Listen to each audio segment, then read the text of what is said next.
인생이란 참 기묘한 것입니다. 평생을 성실하게 살아왔지만 돌아오는 것은 외로움뿐이었습니다. 매일 같은 길을 걸었고 같은 시장을 돌았습니다. 언제부턴가 내 삶은 똑같은 하루의 반복이 되었습니다. 하지만 그날 나는 그 지루한 일상에서 벗어날 작은 계기를 맞이하게 되었습니다. 아침은 여느 때처럼 시작되었습니다. 새벽 공기가 차가웠고 시장 골목에서는 상인들이 분주하게 하루를 준비하고 있었습니다. 나는 늘 가던 신문 가판대로 발걸음을 옮겼습니다. 신문을 펼쳐들면 세상의 변화는 여전히 빠르게 흘러가고 있었습니다. 하지만 내 일상은 너무나 느리고 고요했습니다. 이따금 지나가는 젊은이들이 바쁘게 휴대폰을 들여다보는 모습을 보면 내가 사는 세상과 그들이 사는 세상이 다르다는 느낌을 받곤 했습니다. 신문을 집어드는 순간 나는 익숙한 감촉이 아닌 또 다른 종이 한 장이 손끝에 닿는 걸 느꼈습니다. 나는 천천히 신문을 들춰보았습니다. 낯선 종이 한 장이 신문 사이에 끼어 있었습니다. 손에 쥐고 자세히 보니 그것은 복권 한 장이었습니다. 이게 뭐지? 나는 한동안 그 복권을 내려다보았습니다. 나는 복권을 사는 사람이 아니었습니다. 한 번도 그런 것에 관심을 가져본 적이 없었습니다.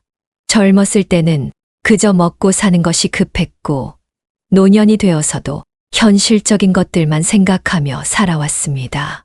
하지만 그날 내 손에 쥐어진 이 작은 종이가 내 인생을 바꾸는 계기가 될 줄은 몰랐습니다. 그 순간 나는 망설였습니다. 이걸 다시 돌려줘야 할까? 신문 가판대 주인이 실수로 넣은 걸까? 하지만 시장은 이미 사람들로 북적이고 있었고 가판대 주인은 바삐 손님을 맡고 있었습니다. 그냥 내가 가지고 있어도 되는 걸까? 나는 순간 주위를 둘러보았습니다. 마치 누군가 내 손에 들린 복권을 보고 있는 것만 같았습니다. 하지만 아무도 신경 쓰지 않는 듯 보였습니다. 나는 조용히 복권을 접어 주머니에 넣었습니다. 별일 아닐 거야. 어차피 내가 가질 것도 아니고 이런 거에 당첨될 리도 없지. 그렇게 생각하며 나는 다시 시장 골목을 걸었습니다. 하지만 어쩐지 주머니 속 복권이 묵직하게 느껴졌습니다.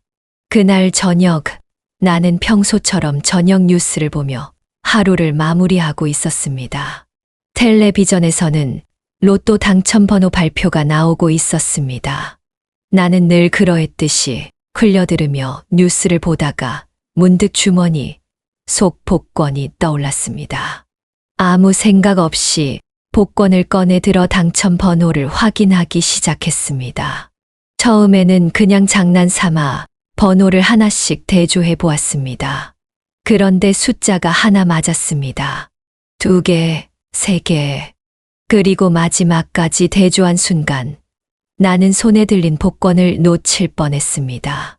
내 눈을 의심했습니다. 설마 이게 맞다고? 나는 몇 번이고 다시 확인했습니다. 숫자는 정확히 일치했습니다.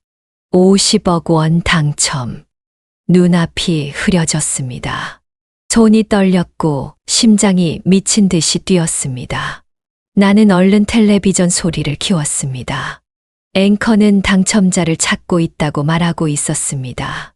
그러나 내 귀에는 아무것도 들리지 않았습니다.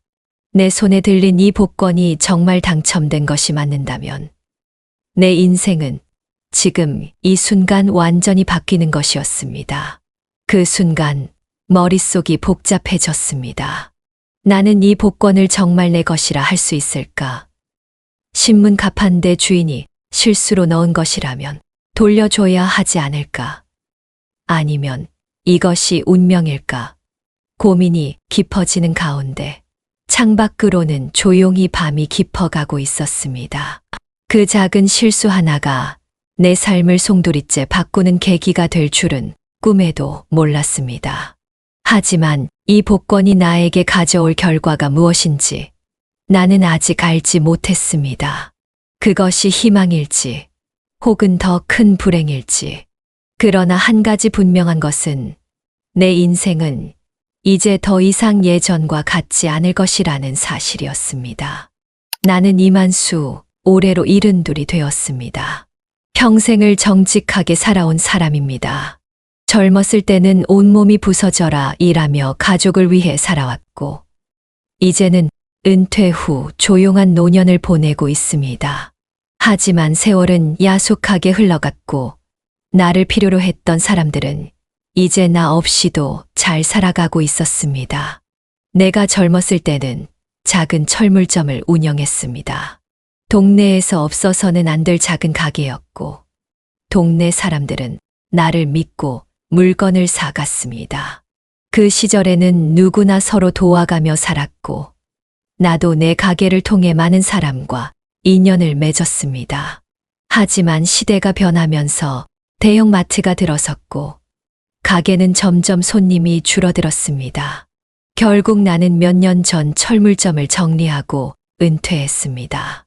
아내는 오래전에 세상을 떠났습니다. 아이들을 키우느라 젊은 시절을 다 바쳤고, 자식들을 위해 쉬지 않고 일했지만, 결국 내 곁에는 아무도 남지 않았습니다. 큰아들은 대기업에 들어가서 성공했다며 서울에서 바쁜 나날을 보내고 있었고, 작은 아들은 외국으로 이민을 떠났습니다. 처음에는 그래도 가끔 연락이 왔지만 시간이 지날수록 전화 한 통 없는 날이 많아졌습니다. 자식이 있다는 게 무슨 의미인지 의문이 들기 시작했습니다. 이제 내 삶은 단순합니다. 매일 아침 일찍 일어나 동네 시장을 한 바퀴 돌고 신문을 사서 카페에서 천천히 읽는 것이 일과입니다. 점심은 근처 식당에서 간단히 해결하고, 오후에는 동네 공원을 거닐다가 저녁이면 집으로 돌아옵니다. 내 집은 오래된 작은 단독주택입니다. 낡은 벽지와 군데군데 칠이 벗겨진 가구들, 그리고 책장 한편에는 이제는 바래진 가족 사진들이 남아 있습니다. 하지만 나는 이곳이 편안합니다. 다른 사람들은 아파트가 좋다, 신식주택이 좋다 말하지만 나는 이곳에서 젊은 날의 꿈과 희망을 함께 담아왔기에 떠날 수 없었습니다. 하지만 아무리 익숙한 공간이라 해도 혼자 지내는 삶은 때때로 외롭습니다. 그래서 나는 일부러라도 사람들과 부딪히려 했습니다. 시장을 돌고 카페에서 시간을 보내며 일부러라도 말을 걸어보려 했습니다. 하지만 요즘 세상은 다릅니다. 사람들은 바쁘고 나 같은 노인을 귀찮아하는 눈치였습니다. 내가 아무리 먼저 말을 걸어도 대답은 짧고 건조했습니다. 언젠가부터는 그냥 혼자만의 시간을 즐기는 것이 더 편하다고 생각하게 되었습니다. 그래서인지 내게 남은 유일한 친구는 신문이었습니다. 신문을 펼쳐놓고 세상의 흐름을 읽으며 혼자만의 시간을 보내는 것이 일상이 되었습니다. 경제, 정치, 사회 뉴스까지. 이젠 그 누구와 대화를 나누지 않아도 신문 한 장이면 세상의 흐름을 이해할 수 있었습니다. 그러나 신문을 읽는다고 해서 내 삶이 크게 변하는 것은 아니었습니다. 나는 여전히 같은 하루를 살고 있었고, 내일도, 모레도 변함없이 같은 하루가 반복될 것이라 믿었습니다. 그런데 바로 그날, 그 평범한 하루에 작은 균열이 생겼습니다. 신문을 사러 갔다가 주머니에 들어온 낯선 복권 한 장. 나는 그저 우연이라 생각했지만 그 순간이 내 인생을 바꿔놓을 것이라곤 상상도 하지 못했습니다. 내가 그 복권을 손에 쥐었을 때 그것은 단순한 종이 한 장이 아니었습니다. 그것은 내 평온한 일상에 던져진 작은 돌멩이였고, 그 파문은 점점 커져 나가게 되었습니다. 나는 여전히 몰랐습니다. 이 작은 실수가 내 삶을 어떻게 바꿔놓을지. 하지만 나는 그날 이후로 결코 예전과 같은 사람이 아니게 되었습니다. 복권 한 장이 내 손에 들어온 순간부터 머릿속이 복잡해지기 시작했습니다. 처음에는 별것 아니라고 생각했습니다. 하지만 시간이 지날수록 이 작은 종이 한 장이 내 마음속에서 커다란 돌덩이가 되어가고 있었습니다. 내가 원해서 산 것도 아니고 누군가 나에게 건넨 것도 아닌데 내 손안에 들어온 복권이 50억 원 당첨이라니 믿기지 않는 일이었습니다. 어느 날 저녁 나는 텔레비전에서 당첨자 발표를 다시 확인했습니다. 그리고 내 손에 있는 복권을 몇 번이고 대조했습니다. 숫자는 틀림없이 일치했습니다. 하지만 이게 정말 내 것일까? 아니면 단순한 우연일까 생각하면 할수록 머릿속이 복잡해졌습니다. 나는 이 복권을 정말로 써도 되는 것일까요? 혹시 신문 가판대 주인의 실수라면 돌려줘야 하는 게 아닐까요? 이런 고민을 하면서도 마음 한편에서는 이것은 나에게 주어진 기회가 아닐까 하는 생각이 들었습니다. 며칠 동안 나는 혼자서 끊임없이 고민했습니다. 낮에는 평소처럼 시장을 돌았지만 마음은 온통 복권 생각뿐이었습니다. 자리에 앉아도 밥을 먹어도 신문을 읽어도 집중이 되지 않았습니다. 이 복권이 내 인생을 바꿀지도 모른다는 생각이 들었기 때문입니다. 하지만 동시에 두려움도 있었습니다. 이 돈이 정말 내 것이 될 수 있을까? 자식들이 이 사실을 알게 된다면 어떻게 나올까? 돈이 생긴다는 것이 정말 행복을 가져오는 것일까? 고민 끝에 나는 은행을 찾아갔습니다. 조용히 창구에 앉아 당첨 사실을 확인받았고 직원은 나를 조용한 상담실로 안내했습니다. 창구 직원은 내 눈을 바라보며 말했다. 축하드립니다, 고객님. 이 복권은 실제로 50억 원 당첨입니다. 그 말을 듣는 순간 심장이 철렁 내려앉았습니다. 내가 예상했던 결과였지만 직접 확인하니 현실감이 없었습니다. 이제 선택해야 했습니다. 이 돈을 어떻게 할 것인지, 내가 원하는 대로 사용할 것인지, 아니면 포기해야 하는 것인지. 하지만 그 순간부터 문제가 시작되었습니다. 평소에는 나에게 관심조차 없던 자식들이 갑자기 연락을 해오기 시작했습니다. 하루 이틀도 아니고 갑자기 매일같이 전화가 울렸습니다. 아버지, 건강은 괜찮으세요? 요즘 어떻게 지내세요? 자식들은 마치 오랜만에 안부를 묻는 척했지만 나는 그들의 목소리에서 이상한 기운을 느꼈습니다. 그리고 며칠 뒤 큰아들이 나를 찾아왔습니다. 평소에는 바쁘다고 얼굴도 보이지 않던 녀석이 갑자기 집 앞까지 와서 반갑게 웃으며 말했습니다. 아버지, 오랜만이에요. 같이 식사라도 하시죠. 그의 표정은 밝았지만 내 눈에는 어딘가 어색해 보였습니다. 나는 잠시 머뭇거렸지만 결국 아들과 함께 식당으로 향했습니다. 식사를 하는 동안 아들은 온갖 다정한 말을 건넸습니다. 아버지, 이제 건강 좀 챙기셔야죠. 혼자 계시니까 걱정돼요. 하지만 결국 돌아오는 말은 이거였습니다. 아버지, 요즘 경기가 안 좋아서 힘드네요. 혹시 도움을 좀 주실 수 있을까요? 나는 그제야 깨달았습니다. 그들이 왜 갑자기 나를 찾기 시작했는지를 말입니다. 나는 깊은 한숨을 내쉬었습니다. 가족이란 무엇일까요? 평소에는 안부 한마디 없던 사람들이 돈이 생겼다는 소문이 돌자마자 갑자기 내게 관심을 갖기 시작했습니다. 나는 그들의 태도가 씁쓸했습니다. 내 평생을 바쳐 키운 자식들이 결국 돈 앞에서 이렇게 변할 수도 있구나 싶었습니다. 며칠 뒤 작은 아들마저 연락을 해왔습니다. 아버지, 요즘 연락도 못 드리고 죄송해요. 시간 좀 내주실 수 있을까요? 나는 이미 모든 것을 알고 있었습니다. 자식들은 순수한 마음으로 나를 찾는 것이 아니었습니다. 그들의 관심은 나보다도 내가 손에 쥔 복권 당첨금이었습니다. 그날 밤 나는 오랜만에 거울을 보았습니다. 거울 속 내 모습은 지쳐 보였고 한숨이 절로 나왔습니다. 돈이 없을 때는 외로웠고 돈이 생기니 갑자기 사람들이 몰려들었습니다.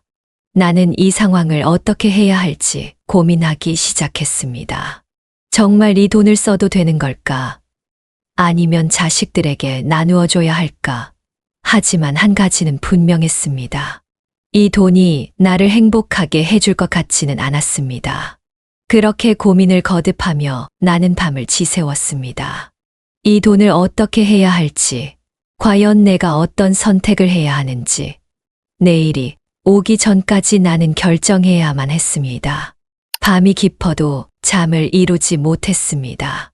불을 끈 방 안은 고요했지만 내 머릿속은 끊임없이 소용돌이쳤습니다. 나는 정말 이 돈을 가져도 되는 걸까? 아니, 이미 내 것이 된 돈이라면 어떻게 써야 하는 걸까? 이대로 두고만 있어야 하는 걸까? 갈수록 고민이 깊어졌습니다. 자식들의 태도는 나를 더욱 혼란스럽게 만들었습니다.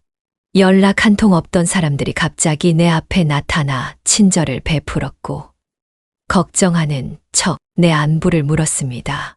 하지만 그들의 말 속에는 언제나 한 가지 목적이 숨어 있었습니다. 돈이었습니다. 며칠 후 나는 오랜만에 가족을 모두 불렀습니다. 아들들과 며느리들 그리고 손주들까지 모두가 한자리에 모였습니다. 오랜만에 가족이 모였다는 사실이 반갑기도 했지만 한편으로는 씁쓸했습니다. 그들이 정말 나를 위해 모였을까? 아니면 그들이 기대하는 것이 있기 때문일까? 분위기는 어색했습니다.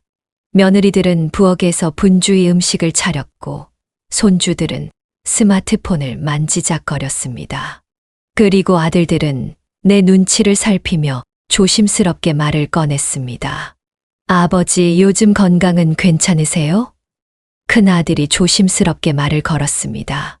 나는 잠시 그를 바라보다가 고개를 끄덕였습니다. 괜찮다.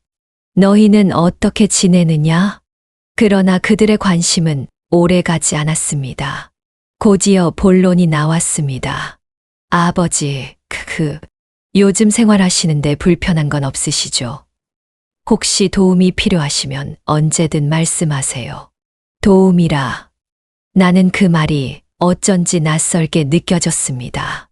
늘 나 혼자 살아왔고 아무도 관심을 주지 않던 사람들이었는데 이제 와서 도움을 주겠다고 말하고 있었습니다. 나는 천천히 물잔을 내려놓으며 그들의 표정을 살폈습니다. 그들은 마치 내 입에서 그래, 돈이 필요하다는 말이 나오길 기다리는 것 같았습니다. 하지만 나는 그 말을 하지 않았습니다. 대신 나는 그들에게 조용히 입을 열었습니다. 너희는 정말 내가 걱정돼서 온 것이냐? 아니면 내가 가진 것이 궁금해서 온 것이냐? 방 안의 공기가 단숨에 무거워졌습니다. 아들들은 서로를 힐끗 쳐다보았고 며느리들은 괜히 부엌 쪽으로 몸을 돌렸습니다. 나는 그제야 확신할 수 있었습니다. 그들이 내게 온 이유가 무엇인지 말입니다. 그날 밤 나는 잠을 이루지 못했습니다. 돈이란 무엇인가? 평생 열심히 일하며 살아왔고 가족을 위해 희생했지만 결국 마지막에는 돈 때문에 가족과 갈등을 겪게 되는 것인가? 나는 고민이 깊어졌습니다. 며칠 후 은행에서 연락이 왔습니다. 내가 등록한 당첨금 지급 절차가 진행 중이며 곧 원하는 계좌로 입금될 것이라는 안내였습니다. 그리고 그 순간 나는 결심했습니다.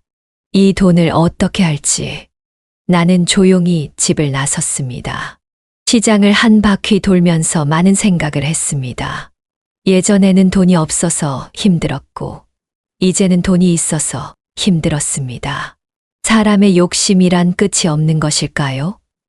돈이 생기기 전까지는 나를 찾지도 않던 가족들이 이제는 이 돈을 나누기 위해 모여들었습니다. 나는 더 이상 고민하지 않기로 했습니다. 내 인생을 어떻게 마무리할 것인지, 내가 무엇을 위해 이 돈을 사용할 것인지, 이제는 결정을 내려야 했습니다. 갈등은 깊어졌고, 가족들은 나의 결정을 듣기 위해 다시 모였습니다. 하지만 그들이 듣게 될 이야기는 전혀 예상하지 못했던 것이었습니다. 며칠이 지났습니다. 나는 가족들에게 다시 연락을 했고, 그들이 하나둘 모여들기 시작했습니다. 이전처럼 조심스러운 태도로 나를 대했지만 그들의 속내는 명확했습니다. 그들은 여전히 이 돈이 자신들의 것이 될 수 있을 거라는 기대를 품고 있었습니다. 나는 조용히 그들의 얼굴을 살폈습니다. 지난 세월 동안 보아왔던 내 자식들, 그리고 그들의 배우자들. 나는 한때 이들이 내 전부라고 생각했지만 이제는 아니었습니다. 나는 천천히 입을 열었습니다. 너희들 나를 얼마나 알고 있느냐? 내가 어떤 인생을 살아왔고 어떤 생각을 하며 살아가는지 아느냐? 그들은 서로를 힐끗 쳐다보았습니다. 누구 하나 확신을 가지고 대답하지 못했습니다. 나는 그들의 침묵이 더 아팠습니다. 돈이 생기니 나를 찾았지만 정작 나라는 사람에 대해서는 관심조차 없었다는 사실을 다시 한번 깨달았습니다. 나는 그들을 위해 준비한 서류를 테이블 위에 올려놓았습니다.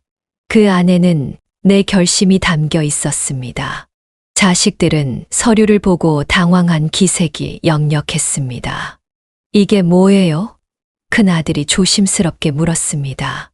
나는 차분한 목소리로 설명했습니다. 이 돈은 내가 평생 일하며 힘겹게 살아온 내 삶이 가져다 준 마지막 선물이다. 하지만 나는 이 돈을 너희에게 주지 않을 것이다. 순간 방 안이 싸늘해졌습니다. 며느리들의 얼굴은 굳었고 아들들은 당혹스러운 표정을 지었습니다. 작은 아들은 불쾌하다는 듯이 눈살을 찌푸렸습니다. 아버지, 무슨 말씀이세요? 그럼 이 돈을 어떻게 하시겠다는 겁니까? 나는 미리 준비한 재단의 기부 서류를 그들에게 보여주었습니다. 이 돈은 전부 사회에 환원할 것이다. 오랜 시간 동안 혼자 살아가며 깨달았다. 돈보다 중요한 것이 무엇인지, 그리고 사람을 돈으로 판단해서는 안 된다는 것을. 나는 이 돈으로 나 같은 사람들, 혼자 남겨진 이들을 위해 쓸 것이다. 그들은 경악했습니다. 큰아들은 말을 잇지 못했고, 작은 아들은 손으로 얼굴을 감쌌습니다. 나는 그들의 반응을 조용히 지켜보았습니다. 나는 평생을 이들을 위해 살아왔지만 정작 내가 원했던 것은 물질적인 보상이 아니었습니다. 진정한 관심과 사랑이었습니다. 하지만 그들은 내게 그것을 주지 않았습니다. 이제 와서 돈 때문에 다시 모였지만 그것이 진짜 마음이 아님을 나는 이미 알고 있었습니다. 나는 자식들에게 마지막 말을 남겼습니다. 나는 이제 내 삶을 내가 원하는 대로 살 것이다. 돈이 있든 없든 나는 내 길을 가겠다. 너희도 이제 나를 위해서가 아니라 너희를 위해 살아라. 돈이 없다고 해서 인생이 끝나는 것이 아니다. 진짜 중요한 것이 무엇인지 깨닫는 날이 오길 바란다. 그날 이후 나는 은행을 찾아가 모든 기부 절차를 마쳤습니다. 내 손에서 떠난 돈은 더 이상 나를 흔들지 않았습니다. 그리고 신기하게도 마음이 한결 가벼워졌습니다. 나는 다시 예전처럼 소박한 하루를 보내기로 했습니다. 시장을 돌고 신문을 읽고 조용한 일상을 보내며 남은 시간을 의미 있게 채우기로 했습니다. 자식들은 시간이 지나면서 나와의 연락을 줄여갔습니다. 처음에는 화를 냈고 이후에는 서운해했고 결국은 이해하기 시작했습니다. 시간이 지나면 그들도 알게 될 것입니다. 내가 왜 이런 결정을 내렸는지. 돈보다 소중한 것은 함께하는 시간이며 진심 어린 마음이라는 것을. 나는 후회하지 않습니다. 내 인생의 마지막 선택이었고, 그것이 내가 가장 원했던 결말이었습니다. 이제 나는 정말로 자유로워졌습니다. 돈을 떠나보낸 후, 나는 예전과 다를 바 없는 하루를 살고 있었습니다. 하지만 마음만큼은 전과 같지 않았습니다. 마치 묵직한 짐을 내려놓은 듯한 기분이 들었습니다. 한때는 내 삶을 짓누르던 고민들이 사라졌고, 불필요한 욕심과 집착이 사라지니 세상이 조금은 다르게 보였습니다. 나는 여전히 아침이면 시장을 돌고 신문을 사읽으며 하루를 시작했습니다. 익숙한 길을 걷고 같은 벤치에 앉아 세상의 소식을 접하는 것이 변함없는 일상이었습니다. 하지만 그 안에서 나는 전보다 더 많은 것들을 보게 되었습니다. 시장에서 활기차게 장을 보는 사람들의 표정, 길가에서 누군가를 기다리는 노부부의 손짓, 그리고 평소에는 그냥 지나쳤던 거리의 작은 변화들. 예전에는 아무런 의미도 없던 장면들이 이제는 소중하게 다가왔습니다. 그동안 나는 너무 많은 것을 쥐고 살았던 것 같습니다. 자식들이 잘 되길 바라는 마음, 내 노력의 보상이 돌아오길 바라는 기대, 혼자라는 현실을 부정하려는 마음. 하지만 이제는 알겠습니다. 인생은 반드시 무언가를 얻어야만 가치 있는 것이 아닙니다.